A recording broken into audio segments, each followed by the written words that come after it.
Translation and purport by His Divine Grace A.C. Bhakti Vijnana Goswami Srila Prabhupada Ki. Therefore, through charitable gifts and attention, as well as through friendly behavior, and by viewing all to be alike, one should propitiate me who abide in all creatures as their very self. Purport. It should not be misunderstood that because the super soul is dwelling within the heart of a living entity, the individual soul has become equal to him. The equality of the super soul and the individual soul is misconceived by the impersonalist. Here it is distinctly mentioned that the individual soul should be recognized in relationship with the Supreme Personality of Godhead. The method of worshipping the individual soul is described here as either giving charitable gifts or behaving in a friendly manner, free from any separatist outlook. The impersonalists sometimes accept a poor individual soul as being Daridra Narayan, meaning that Narayana, the Supreme Personality of Godhead, has become poor. This is a contradiction. The Supreme Personality of Godhead is full of all opulences. He can agree to live within a poor soul or even within an animal, but this does not make him poor. There are two Sanskrit words used here, mana and dana. Mana indicates a superior, and dana indicates one who gives charitable gifts or is compassionate towards an inferior. We cannot treat the Supreme Personality of Godhead as inferior who is dependent on our charitable gifts. When we give charity, it is to a person who is inferior to his material, who is inferior in his material or economic condition. Charity is not given to a rich man. Similarly, it is explicitly stated here that mana, respect, is offered to a superior and charity is offered to inferior. The living entities, according to different results of fruitive activities, may become rich or poor, but the Supreme Personality of Godhead is unchangeable. He is always full of six opulences. Treating a living entity equally does not mean treating him as one should treat the Supreme Personality of Godhead. Compassion and friendliness do not necessitate falsely elevating someone to the exalted position of the Supreme Personality of Godhead. We should not at the same time misunderstand that the super soul situated in the heart of an animal like a hawk and the super soul situated in the heart of a learned Brahmana are different. The super soul in all living entities is the same Supreme Personality of Godhead, but by his omnipotency he can live anywhere and he can create his Vaikuntha situation everywhere. That is his inconceivable potency. Therefore, when Narayana is living in the heart of a hawk, he does not become a hawk Narayana. He is always Narayana and is unaffected by the body of the hawk. Srila Prabhupada ki jai. Athamam sarvabhuteshu bhutatmanam kritalayam archayet dana manabhyam maitriya binena chakshusham. Therefore, through charitable gifts and attention, as well as through friendly behavior and by viewing all as all to be alike, one should propitiate me who abide in all creatures as their very self. Om Ajnana-timirandasya Gyanam Jana Shalakaya Chakshurun Militam Yena Tasmai Shri Gurave Namaha Shri Chaitanya Manovishtam Stapitam Yena Bhutale Swayam Rupa Kadamahyam Dadati Swapadantikam Vandeham Shri Guru Shri Yudapada Kamalam Shri Gurun Vaishnavamscha Shri Rupam Sagrajatam Sagana Raghunatam Vitam Tam Sajivam Sadvaitam Savadutam Parijana Sahitam Krishna Chaitanya Devam Shri Radha Krishna Padam Sagana Lalita Shri Vishakha Vidamscha He Krishna Karuna Sindhu Dinabandhu Jagatpate Gopisha Gopika Kanta Radha Kanta Namostute Tapta Kanchana Gaurange Radhe Vrindavaneshwari Vrishabhanu Sute Devi Pranamani Hari Priye Vanchakalpa Tarubhyascha Kripa Sindhubhya eva cha Patitanam Pavanebhyo Vaishnavebhyo Namo Namaha Shri Krishna Chaitanya Prabhu Nityananda Shri Advaita Gadadhara Shri Vasadi Gaura Bhakta Vrindam Hare Krishna Krishna Krishna Hare Hare Hare Rama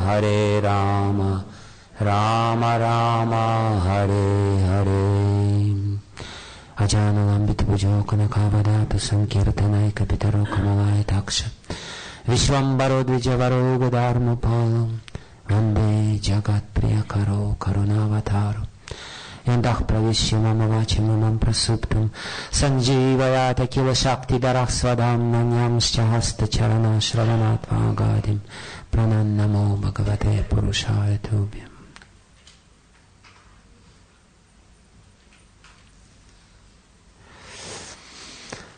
Hare Krishna. So we'll try to bring to a conclusion the topic which we started yesterday.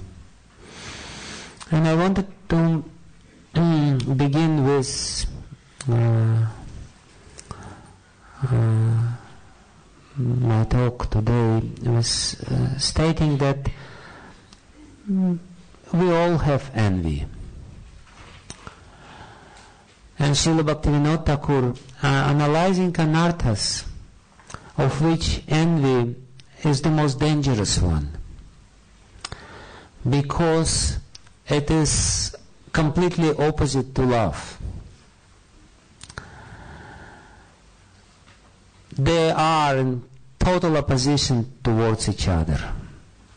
So, unless and until one has envy in the heart, there is no possibility of obtaining love.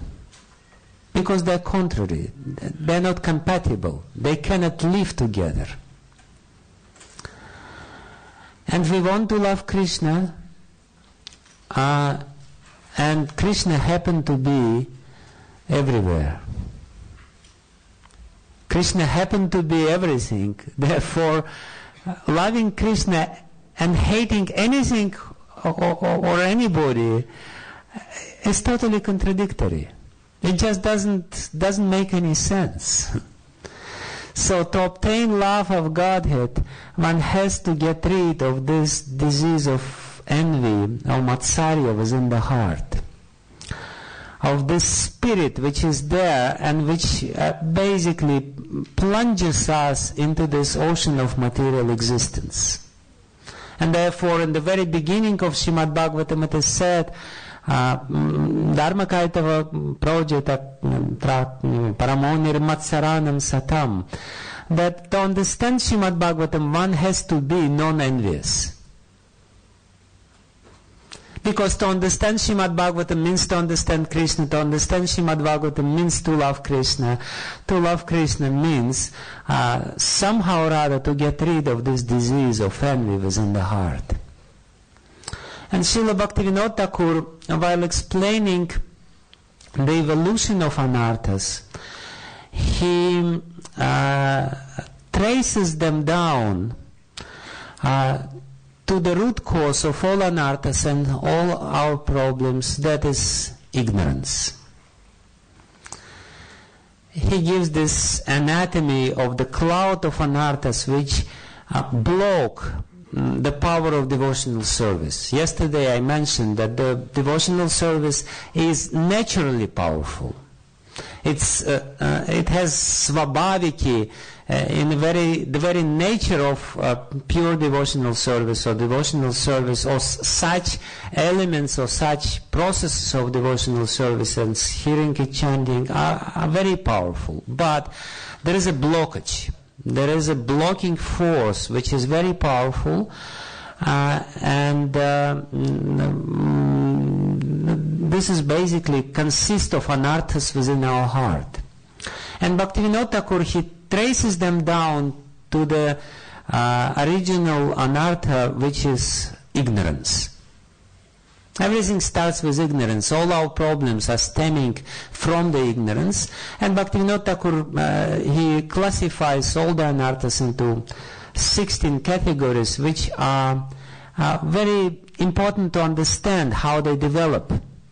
He says, in the beginning there is this Brahm, Tattva Brahm, not understanding the truth.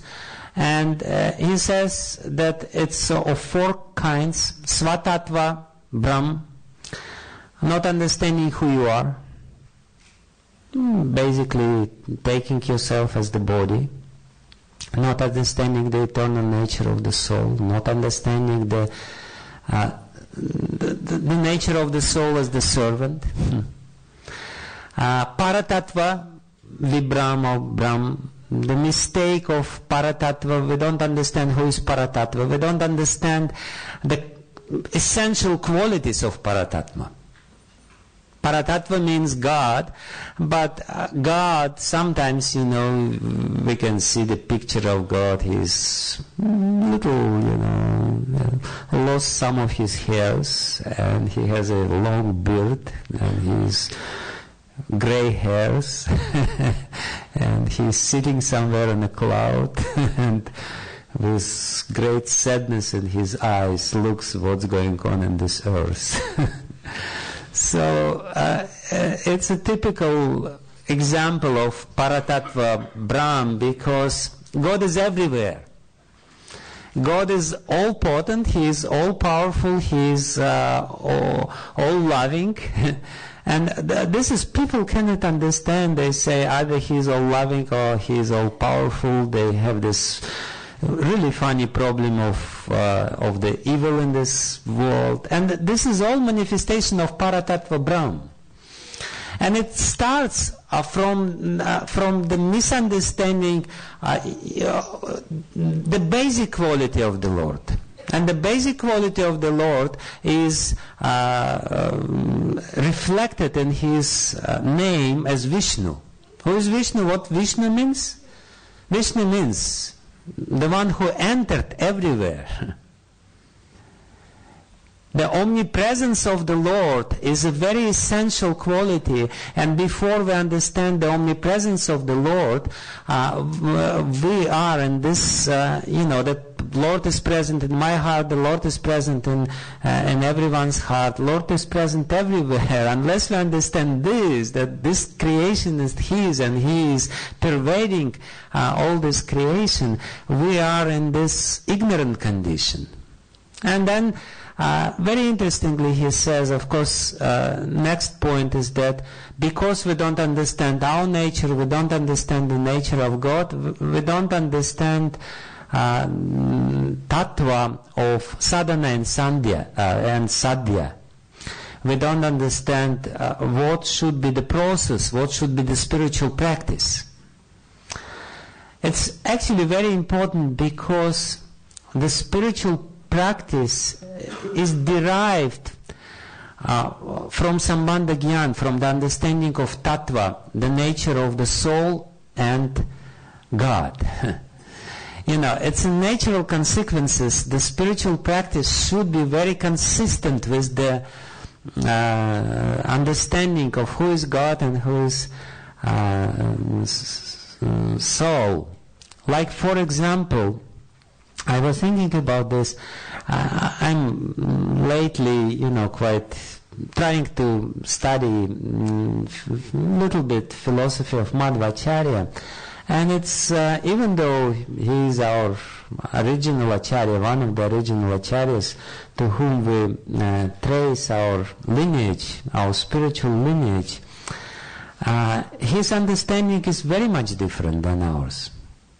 Even on a very basic, level, it's different because, for example, we say that God, which is very important for us, that God is simultaneously nimitta karana and upadana karana. He is the remote cause, the one who created this world by giving impetus or whatever, and his upadana karana, this world is made of him. Upadana karana, his material cause. This is our philosophy. Madhvacharya doesn't recognize this philosophy. He says, yes, God is nimitta karana, but not upadana karana.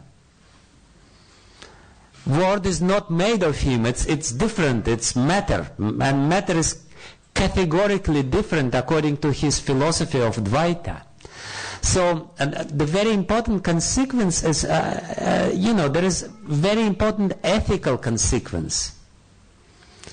One will behave differently towards this world if he understands that it's different from the Lord, or if one understands that it's same with the Lord. It's the Lord.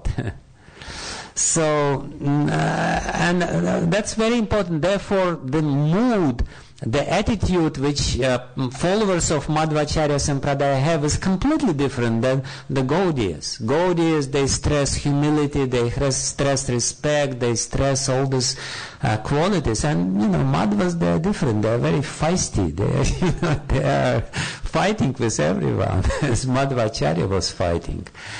What I want to say is that we have to understand this Svatatva properly, Paratatva properly. Then we have to understand, stemming after this, sadhana and sadhya, what is our practice and what is our goal. And we can see the goal of Madhva Sampradaya, and in fact every other Sampradaya, is not prem, it's moksha. It's liberation. Again, because of slight difference in understanding of tattva, or tattva of the Lord and tattva of the living entity. This little slight understanding, it becomes a very huge slight misunderstanding or slight mistake, slight difference in opinion, brings a completely different conception of what we should do, how we should do, and what is the goal of all our endeavors.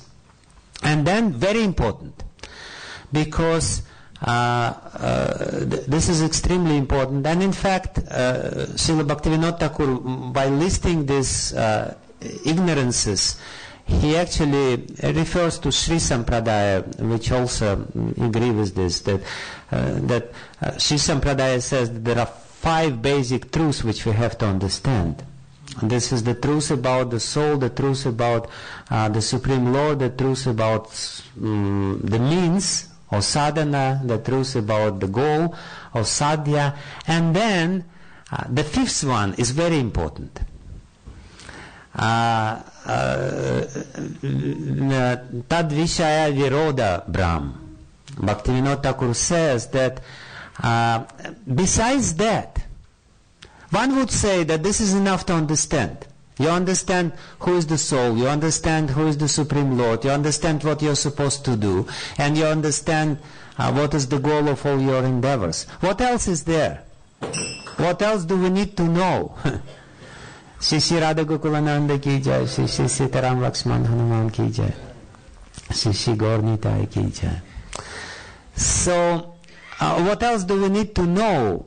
It seems like everything is covered by these four mistakes or four truths which we have to understand properly to be nicely situated as a devotee. No. Bhakti Vijnana Thakur says, Tad Vishaya Virode Brahm. Not understanding or mistaken understanding what is contrary to the devotional service. What actually totally, completely destroys devotional service. This is a separate subject matter which we have to understand very carefully. And in fact, it's the most important subject matter. By far the most important subject matter. Because we may do everything properly, we may understand who is Lord, who is the soul, what is the soul, and what is the relationship. But if we don't understand which mistakes we can commit on this path, we will practice our sadhana not in a perfect way. Therefore, basically this is the misunderstanding what is aparadha and what is not. What is the offense which blocks the power of devotional service? And that's why I started this seminar. So one simple answer to this, question which everyone is expecting with bated breath, as was said, how to deal with this problem, is that first of all we have to understand what is the nature of aparada. What is the nature of this Tadvishaya Virodi, something which is contrary to devotional service? But anyway, I'm not, let's go a little quicker. So, Bhakti Vijnana Thakur says, first is ignorance, then the ignorance, from ignorance very naturally comes asat trishna, or desires for asat, something unreal. Because we don't understand who we are, we don't understand what is the reality, Tattva Brahm. Because we don't have this understanding, naturally the desire for something unreal appears in the heart. We want material enjoyment, we want enjoyment in the heavenly planets, we want some, mystic power. Ultimately, we want liberation. He says this is all anarthas, the desires which actually stand as impediment between us and the Supreme Lord and the goal, which is love. Then he says, the next point, because you develop this trishna means thirst, insatiable thirst for material enjoyment and all kinds of varieties. We develop certain philosophies and certain practices because of this. Then he says, because of this thirst for material enjoyment, the natural consequence of it is aparad. Why do we offend other living entities? Why do we offend Vaishnavas? Why do we offend the Supreme Lord? The reason is very simple. Because we want to enjoy and we see others as impediment for our enjoyment. Who is the main impediment for our enjoyment? Devotees are the main impediment for our enjoyment. If it was not for them, I would enjoy very nicely in this material world. These devotees, they always say something nasty, and this and that. So therefore, Bhakti Vijnana Thakur says, you may offend the Lord, you may offend the devotees of the Lord who are his paraphernalia, basically. And in this way, you commit aparadhas, and you offend other living entities as well. He gives this, again, 4 categories, and you offend the name of the Lord. You basically, because of this enjoying spirit, because of this thirst for enjoyment, you develop the offensive attitude towards the manifestation of the Lord, which actually, when we understand that there is Lord and we are His servants, it's completely, totally against the spirit of enjoyment. It's very contrary. There was this sick French man, de Sade, who was, totally sick man, who is being worshipped in the modern society because he the first one who started, writing these sick books about sex. But he said a very interesting thing. He said that there is nothing more contrary to enjoyment than love. There is nothing more detrimental to my enjoyment than love. Because love means to give. Love means to serve. Love means, and enjoyment means to take. Enjoyment means to lord it over. So at least he understood this much. Of course, he didn't take the right path of love. He preferred to become completely crazy in the path of enjoyment. But the point is that we become offensive, which is the impediment to obtain love, because of this spirit of enjoyment, because of this asat trishna. And then this is why I wanted to speak a little bit about this anatomy of our problems. Bhakti Vijnana Thakur says that a result of this, the Hrid Daurbalyam, it's the grossest manifestation of anarthas within our heart. Hrid Daurbalyam means the weakness of the heart. And he again says this weakness of the heart, it's become from the very subtle manifestation, which is ignorance, to grosser manifestation of desire, to even grosser manifestation as offensive attitude, desire and then attitude, and then most gross manifestation of anarthas, which is Hrid Daurbalyam, the weaknesses of the heart, which he says Tuchha Sakti, the attachment to some trivial things, attachment to our little, ambitions, attachment to our position. I am the, senior brahmachari in this ashram.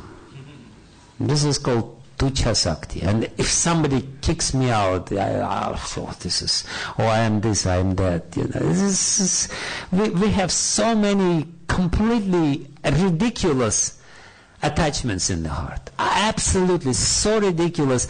If you analyze to what you are attached, the greatest attachment which we have in our heart is attachment to the, to some offenses which somebody did to us. We're still bitter of these offenses. And so many attachments are there, it justifies our... So Tuchha Sakti, then he says, Kutinati, the deceitful behavior, when we secretly commit some sinful activities or fault finding, and then Matsarya means envy, and then Swapratishtata, the pride. So this is again the grossest manifestation of our ignorance is envy and pride. envy and pride, Matsarya and Svapratishtata, the grossest and the most dangerous manifestation of everything. And the result of it is very serious. The result of it is our suffering in this world. Srila Jiva Goswami, while dealing with this subject matter, with specifically this series of verses which we read yesterday about this Matsarya or envy, how this envy manifests in the gradations, he gives, and how ultimately we don't respect other living entities, not understanding that God is there in their heart. Srila Jiva Goswami, he quotes Agni Puran, two very interesting verses which I wanted to share with you to, to even stress how serious it is. These verses are spoken by the father of Shravan Kumar. Perhaps you know the story of Shravan Kumar. It's described in Ramayana, where it is said that Dasharat once was hunting, and he had mystic ability to shoot the arrow and beat, or how you say, the target without seeing the target. He could just hear, and just by sound he will shoot the arrow, and the arrow will hit the target for sure without any fail. So Dasharat was hunting, and he was little, tired, and he sat down under the tree, and all of a sudden he heard the noise of water. Somebody was drinking very loudly, and he thought that it would be some animal in the forest. And he shot his arrow, and to his dismay and to his total complete shock, he heard the human voice in reply, the cry of a human being. He ran towards this noise, towards this cry, and he saw a little boy dying at the brink of a lake. And this boy, before he died, he said, please take care of my parents because they are alone here in this forest. I went to bring some water to them, and now I'm dying, so please take care of them. They are blind. They are very old and they are blind. And I'm their only protector. I don't mind that you shoot me, but please take care of my parents.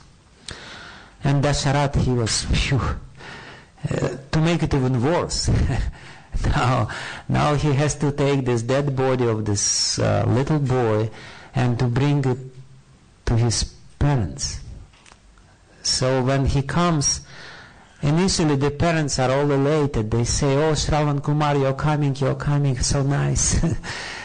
Why have you been away for so long?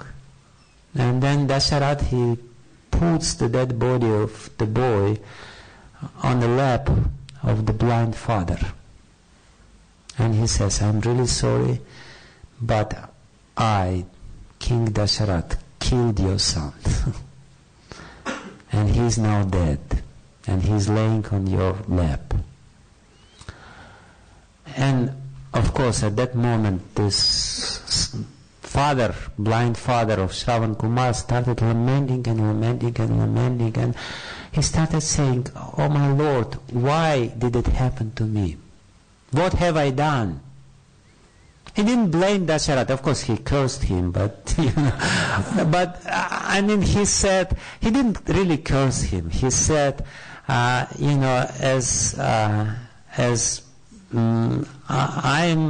dying because of the death, in separation with my son, you will also die in the same way.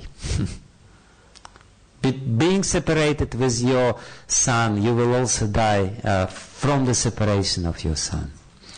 So it's not really a curse, it's just a statement that you will get the same sort of reaction. but it's very interesting how he is trying to analyze why did it happen to me. He is being the, very wise person, and the person of a Vedic culture understands that nothing happens to us without a reason.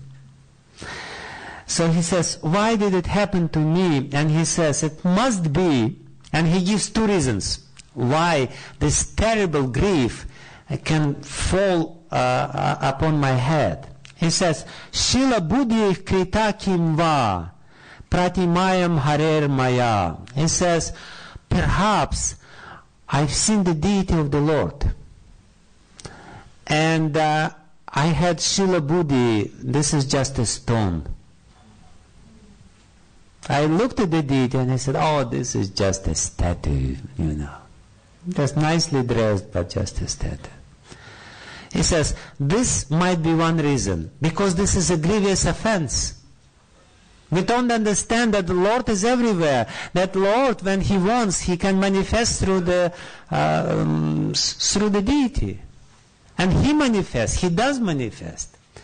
He says, that's why this grievous, this total complete shock came to me. Kim maya pathidrishtaya Vishnu bhaktasya karhichit tan mudrankita dehasya chetasa anadarah kritah.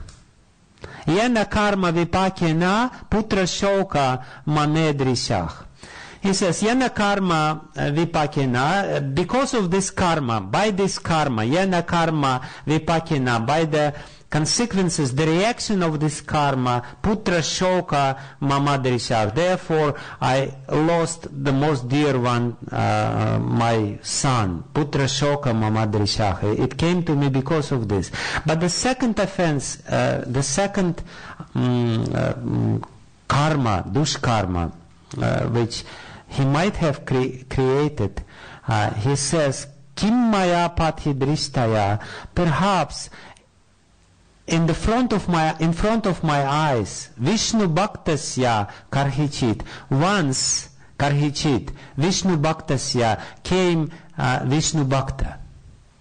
And he had tan mudrankita dehasya, his body was decorated by the signs of Vishnu bhakta. He had tilak on his forehead and in other places. And at that moment, chetasa anadarah kritah. At that moment, I did not pay obeisances in my mind. Anadarah. I didn't really respect him in my mind. And he said, because of this, I'm suffering. I mean, I don't know what will happen to us in the next life. But this is his analysis. He says, that must be the reason. Because I don't understand how God appears in front of me. God appears in front of us in two forms. Either in the form of a deity or in the form of a devotee. We have to understand that this is God Himself, it's nobody else. If somebody is trying to serve God, he is equal, he's on the same level. We should treat him on the same level. And Jiva Goswami, he gives these horrible verses as a warning to us. How careful we should be when we deal with the devotees. And he gives a relief. I'm coming to the cure part. He also gives another verse from Mahabharata. Piteva putram karuno nodve jayati yo janach vishuddhasya hrishikeshas tasya turnam prasidati. Very interesting verse. He says, Tasya turnam prasidati, Hrishikeshas tasya turnam prasidati. Very quickly you will get the satisfaction and the mercy of the Lord, Hrishikesh, who is situated in everyone's heart. Vishuddhasya Vishudasya very quickly you will satisfy him. How? Piteva putram karuno nodve jayati yojanach. If you are not vejayati, if you udvija means udvijayati means you disturb others. If you behave in such a way that others are not disturbed, if you behave in a very gentle way, if you consciously not to try to disturb anyone, and pitiva putram karuno, or if you are compassionate towards others as father is compassionate towards his son. He gives these two advices to us, two very important advices to us. And basically, Lord Kapila Dev will repeat the same thing, but in a different way. The difference is very important, but still I want to first say a few words about this verse from Mahabharata, the Jiva Goswami quotes. He basically says two things. One, if you are compassionate, if you try to feed others. How the compassion of father manifests towards the son. He takes care of him, and mostly he feeds him. He takes care of him, filling up his belly. And another solution or another recommendation or advice, he says, if you are very gentle and you are well behaved and you don't disturb others by your arrogance and you control yourself in this sense. So this is two advices from Mahabharata, and here we can see how Kapila Dev will say the same thing. Same thing in a different way. So yesterday we finished with the verse 24. We read 4 verses where the 4 stages of disease were described. These 3 verses, 25th, 26th and 27th, which we read today, is the description of the cure which Kapila Dev gives. It's much more elaborate than Mahabharata verse, and therefore we should definitely know about this. And then I will say few more things, and then we will finish. So the verse 25 says, Archadav archayet tavat ishvaram mam svakarma krit yavan na vedas svahridi sarva bhutesh avasthitam.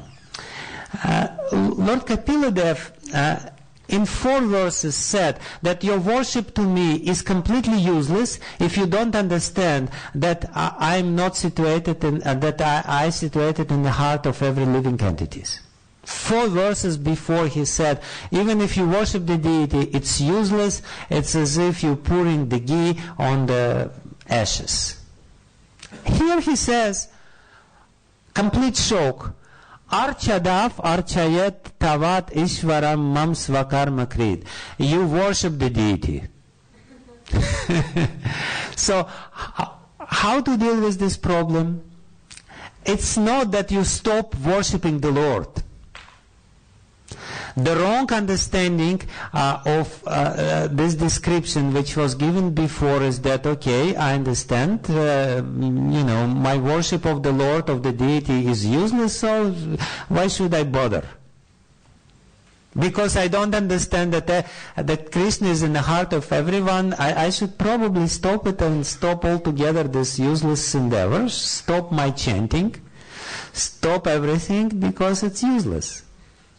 No, he says, no, Archadav Archayet Tavat, you should worship the deity, Ishvaram Mam Svakarma Krit, as the Lord, but at the same time, you should do Svakarma Krit, you should perform your own duties, or in other words, you should not too quickly imagine yourself to be a Raganuga Bhakta. Basically, what he says, the advice which he gives is very important for us to understand, because this is the mistake which we often repeat.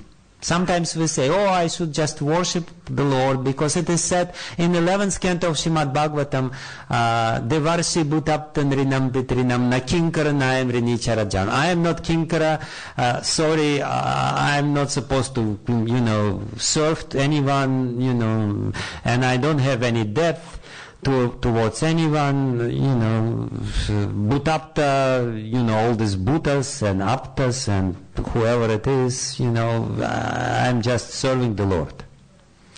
Lord Kapila says, my dear sir, don't hurry giving up your duties. You do the worship, but do the worship in conjunction with performing your duties until which point? Until the point you understand that I'm in the hearts of every living entity. This verse is very important because it says the limits of this Vaidhi Bhakti, so to speak. When we perform Bhakti, at the same time keeping in mind that there are so many rules and regulations which we have to follow. But he says that what is the result of this Bhakti? What is the result of this Karma Mishra Bhakti or Vaidhi Bhakti, whatever you call it? What is the result of it? The result of it, you will see the Lord in the heart of every living entity. And when you see it, well, it's fine. Give up all your duties, no problem. Unless you see the Lord situated in everyone's heart, really see. Seeing somebody, oh, yeah, Hare Krishna, Hare Rama, Hare Hare. You see the Lord, he says, you should do this, you should be regulated, and I will not go into detail because I want to hurry up to the verse which we read today, because this is the conclusion of this section. Then he says, but that's not enough. He gives another recommendation. He says, you perform your duty, and basically means, what does it mean to perform your duty? Duty means you follow the culture, the Vedic culture. Srila Prabhupada, while commenting in this verse, he says Varnashrama Dharma. And Varnashrama Dharma means so many rules and regulations. You respect your parents. You respect elders, because they are in a position of guru. You follow the rules of Varnashrama, which make you into a gentle human being, and which will teach you how to respect everyone. And then because of this respect, and respect is a very important feature of Vedic culture. Basically in this, in 2 verses, he will give the summary of Vedic culture which we should follow, and the culture of the supportive culture of devotion. There is direct culture of devotion. That is Shravanam, Kirtanam, Vishnu Smaranam, Archanam, Vandanam, Dasyam. This is the direct culture of devotion.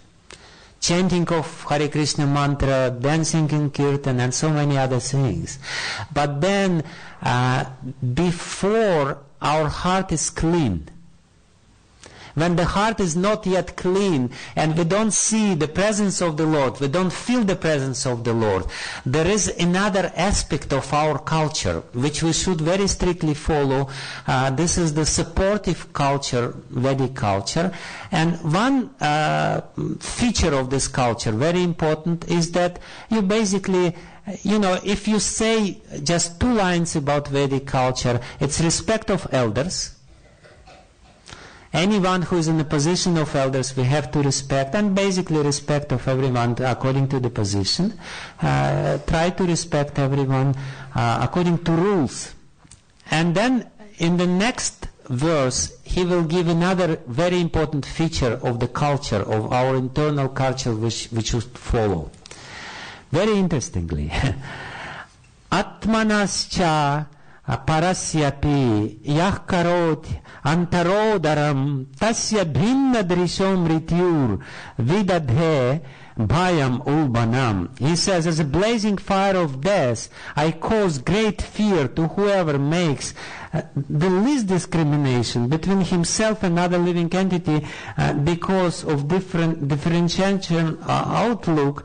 But Srila Prabhupada, he translates it by, he gives a literal translation, but in the word-by-word translation, he of course says udaram. He translates udaram as a body, but udaram literally means what? Udaram. Udaram means stomach. And literally, what Lord Kapila Dev says in the 26th verse: if you discriminate between your own stomach and stomach of other living entities, I will come to you as terrible death. It basically means that you should, and this are the two aspects of Vedic culture. You should respect everyone, especially the senior person, and the other aspect, you should feed everyone. How to clean the heart? What is this supportive culture which help the direct culture of bhakti to clean our heart? We should do two simple things: respect everyone and feed everyone. And if we see the nature of Vedic culture, even the remnants of Vedic culture, still to this date, if you come to a traditional Indian home, they will feed you to death. Unless you're half dead, they will not let you out. They will feed you and feed you and feed you.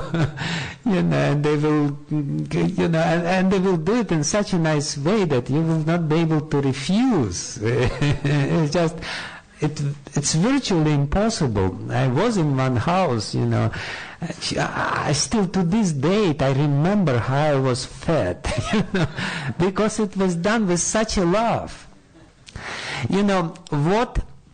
What is being said is very important here, because we have two basic problems. Again, taking it from a different angle, taking it from the panchakleshas or the causes of suffering according to Yoga Sutra of Patanjali. He says ignorance is the first, avidya, smita, raga and dvesh. He says that the main problem which we have is this raga and dvesh, right? Raga means attachment. I am attached to my enjoyment, and dvesh means hatred. Hatred towards all the impediments of enjoyment, hatred towards my competitors, hatred towards other people who may somehow or other mess up my enjoyment, or somehow or other not allow me to enjoy the way I want to enjoy. So raga and dvesh. So what is Vedic culture? Vedic culture gives the cure from these two aspects of our ignorance.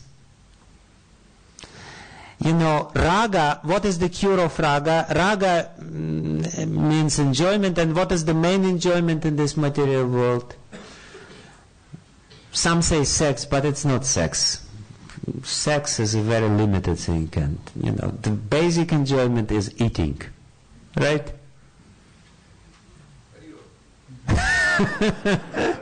So,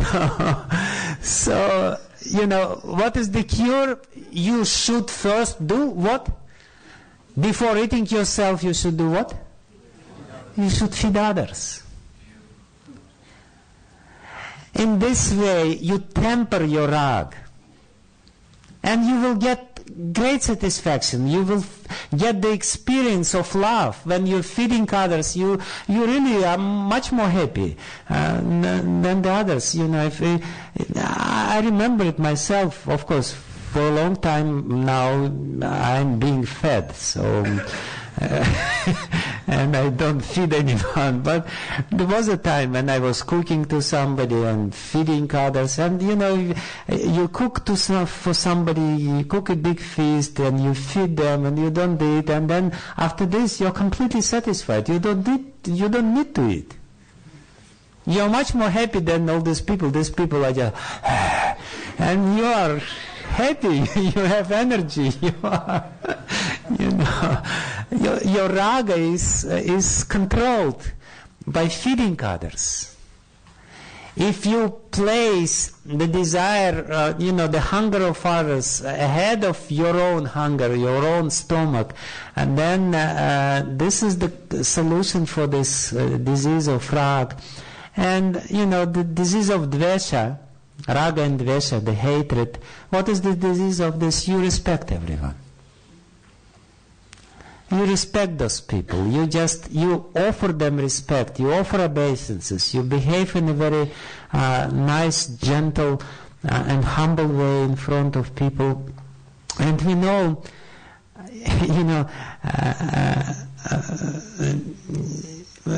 like in Vedic culture, or I was born in Uzbekistan, and there are some remnants of this traditional culture is still there. So there,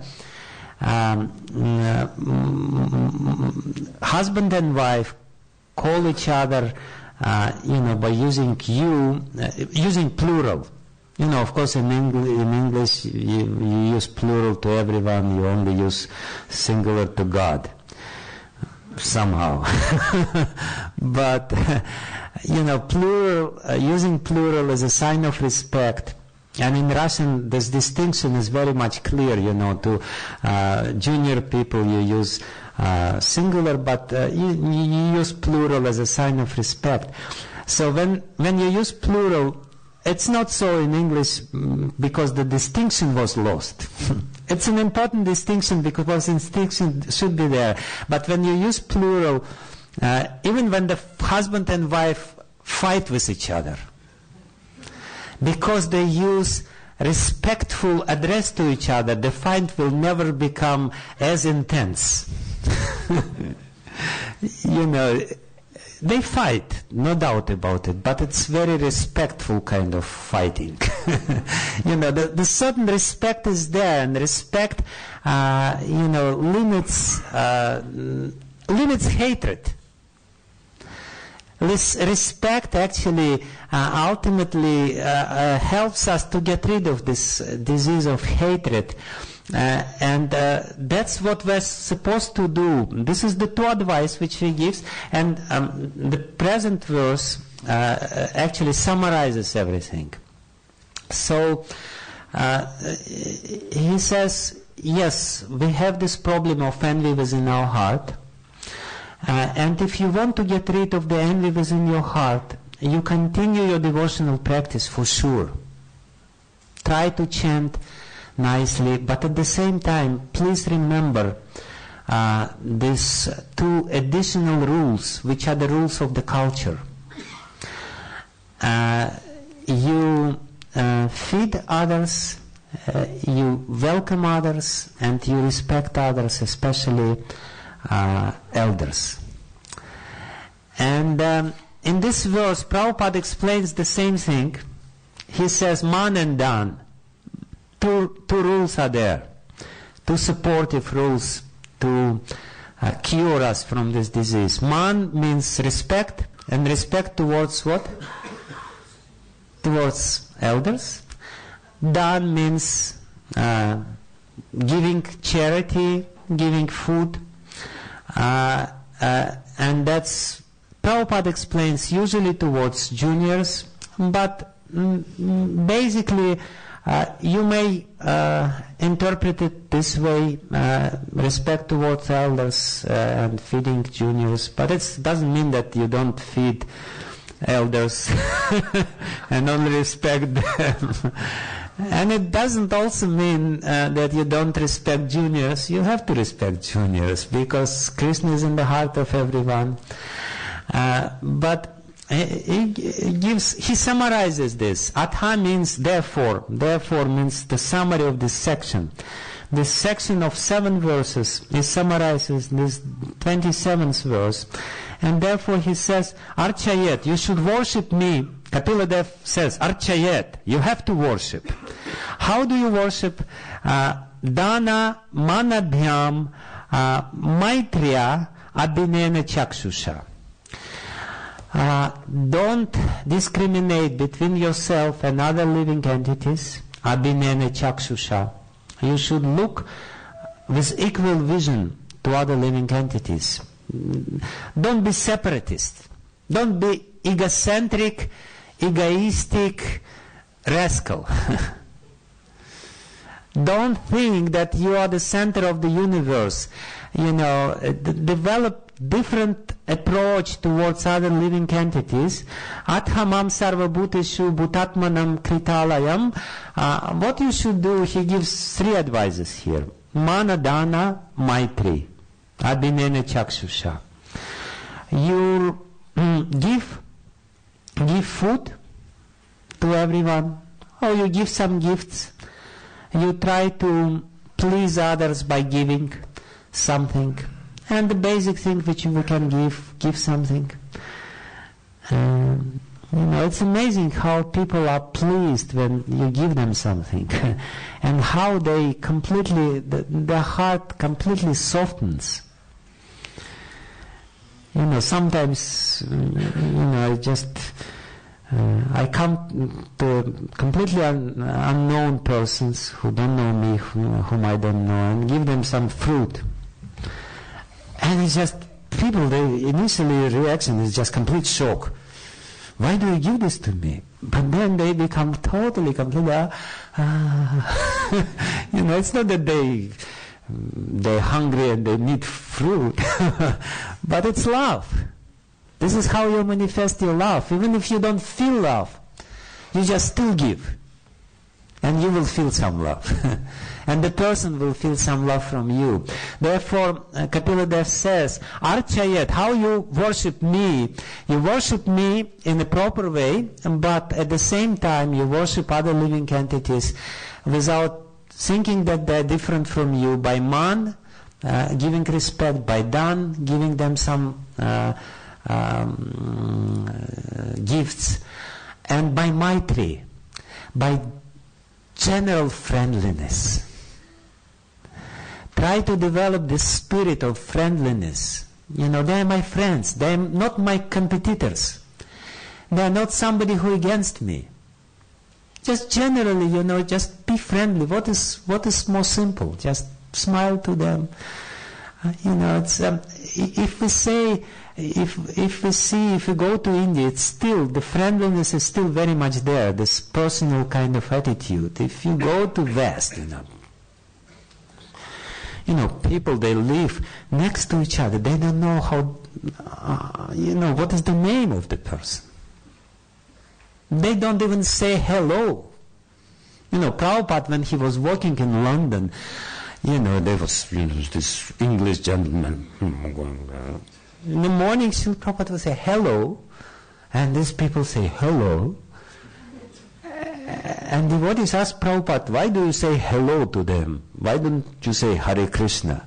Srila Prabhupada said, because if I say Hare Krishna, they will not tell me Hare Krishna. They will think I'm a crazy fanatical, sect member. But if I say hello, they will say hello, and from this point, their devotional service will start.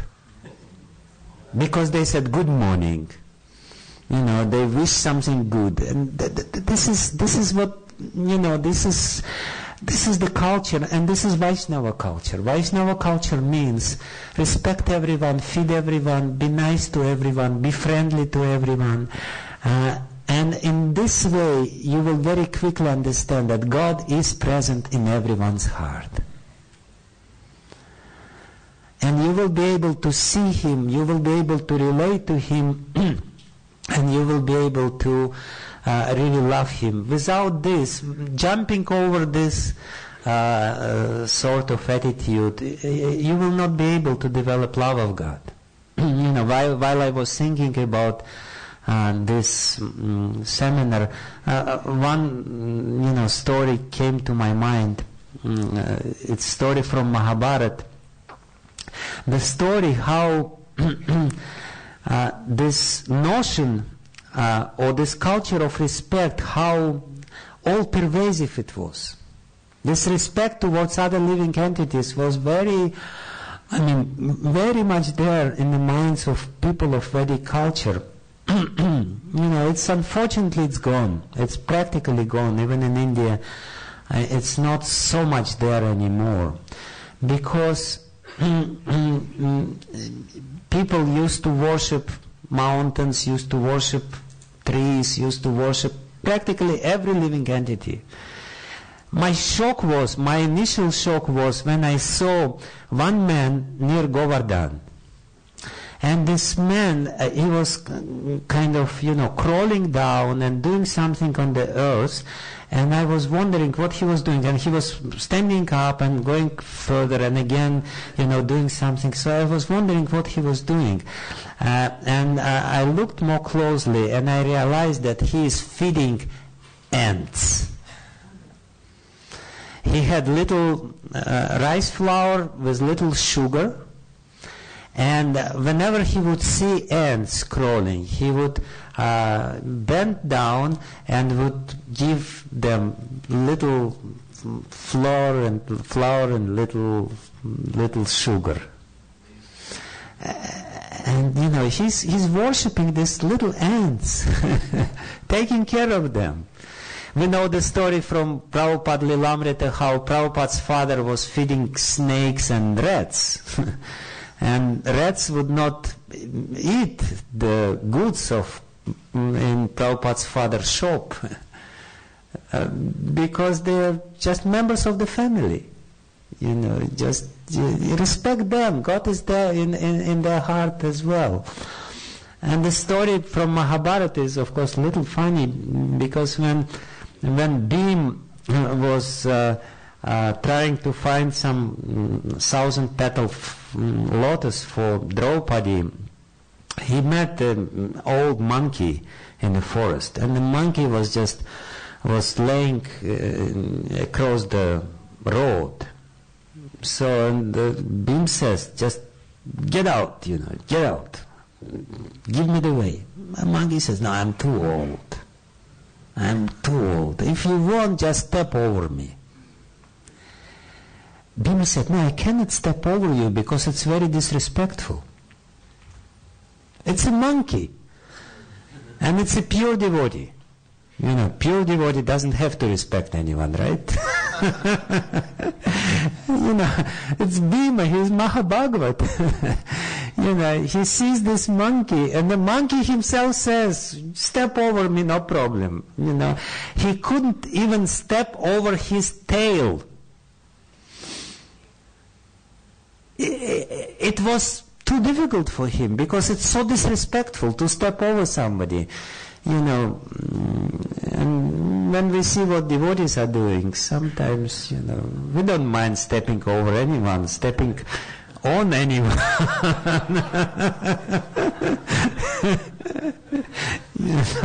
But that's the difference.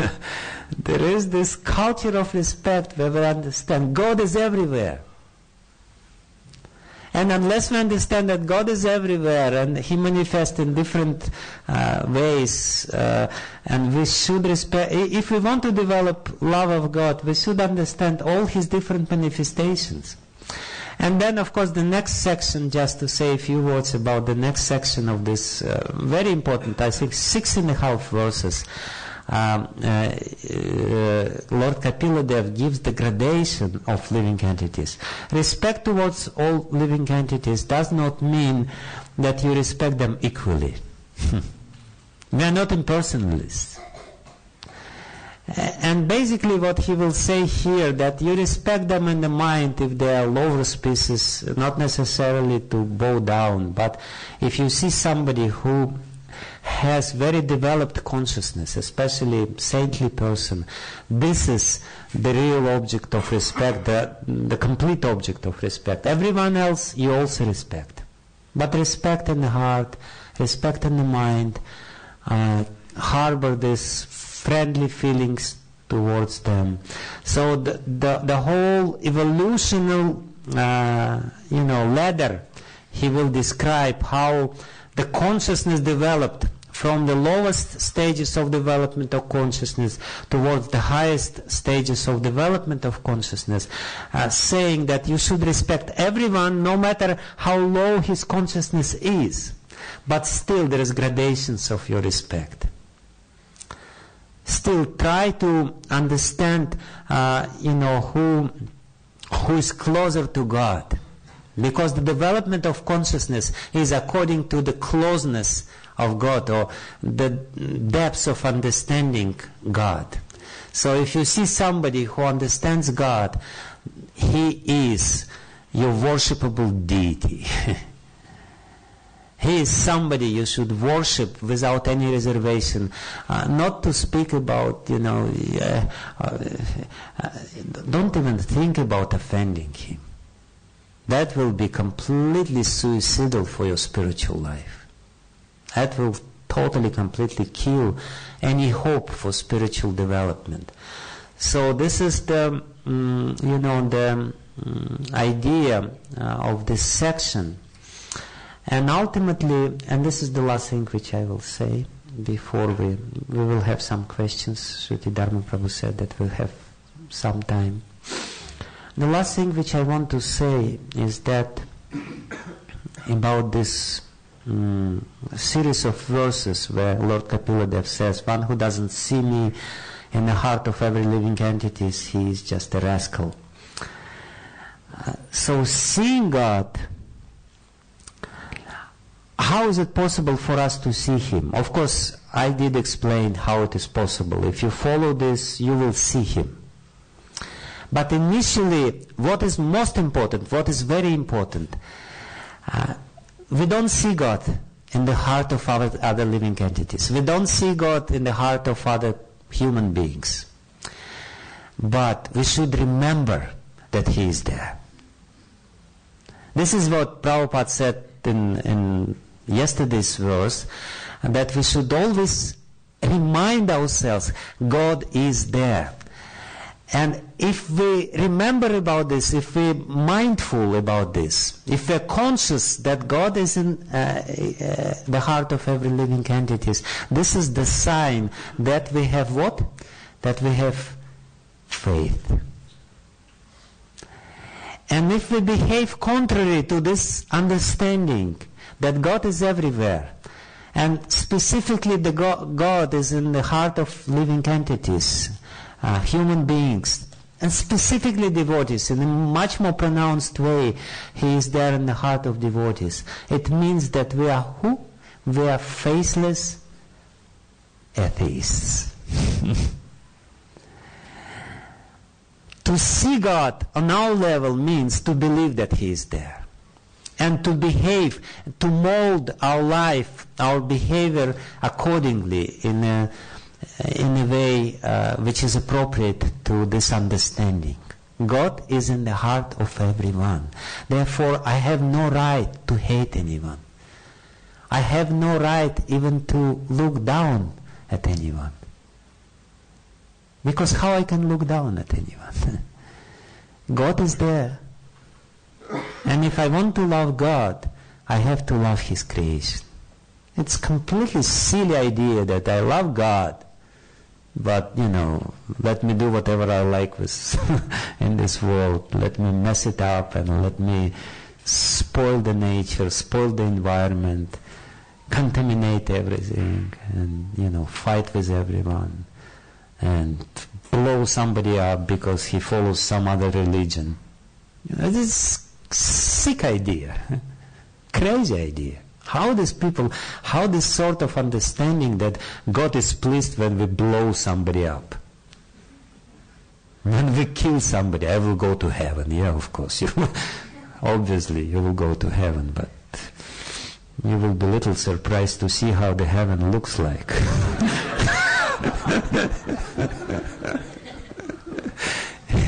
If you behave in this contradictory way, God is there. God created this world. The world belongs to Him. He is there. Please remember about this and respect everyone serve everyone, feed everyone, and be happy while chanting Hare Krishna, Krishna Krishna, Hare Hare, Hare Ram, Ram Rama, Hare. That's the real way to be happy. Otherwise, you will commit offenses and the happiness will not come. Thank you very much.